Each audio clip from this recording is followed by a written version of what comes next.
코로나19 확진 판정을 받은 정광훈 목사는 병원에 이송되기 직전에도 마스크를 턱에 걸친 채 통화를 했습니다. 전 목사의 부인과 비서 역할을 해온 전도사 등 교회 관계자 9명도 확진 판정을 받았습니다. 전 목사와 밀접 접촉자들이 확진 판정을 받으면서 지난 15일 집회 참가자의 추가 감염 우려도 커지고 있습니다. 당시 연단에 오른 전 목사는 마스크를 벗어 손목에 끼운 채 연설을 이어갔고 김경재 전 자유총연맹 총재는 마스크도 쓰지 않고 전 목사와 손을 잡았습니다.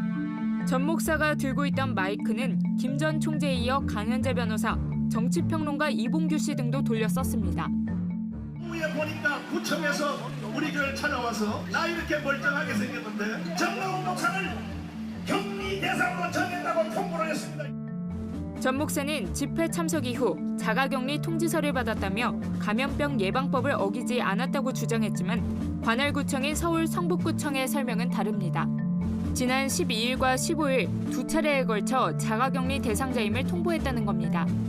경찰은 확진 판정을 받은 전 목사를 다른 장소에서 조사할 수 있는지 보건당국과 협의하고 있습니다.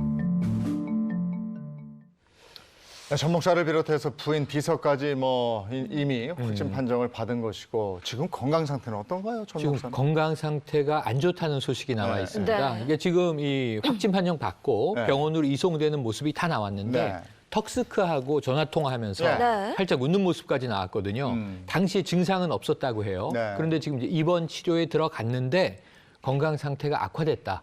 아무래도 이제 이 고령이기 때문에 네. 기저질환이 있었던 것이 영향을 준 것으로 이야기가 나오고 있습니다. 네, 그러니까 이게 증상이 나타나기 전에 집회를 했단 말이죠. 집회를 열었는데 네. 그게 또 지역 감염 확산을 부추기는데 예. 굉장히 큰 역할을 했어요. 그러니까 문제는 밀접, 밀집, 밀폐. 이거 가장 싫어하는데 야외니까 밀폐는 아니지만 네. 밀접, 밀집이었어요. 네. 이게 다수가 다닥다닥 붙었는데 정광훈 목사도 이제 현장에 있었고 그러다 보니까 지금 수많은 사람들이 모였다 흩어졌는데 명단 파악이 안 되는 거예요. 이것 때문에 지금 코로나가 확산되고 있는데 네. 이 지역까지도 누구를 통해서 어떻게 퍼질지 방역 당국이 고심하고 있는 상황입니다. 네. 야외에서도 이게 비말로 다 퍼지는 거 아니에요? 그럼요. 이게 야외에서는 절대 안전하다. 마스크를 벗어도 된다는 얘기도 있는데 네. 절대 아닙니다. 이게 비말 감염이기 때문에 야외에서도 충분히 그 위험성이 있고 특히 집회 같은 걸 하면은 구호를 외친다든지 뭔가 침이 튀길 일도 많아지고 하기 때문에 더 위험한 상황이 됩니다. 네, 그리고 앞서 영상 보셨겠지만 집회 도중에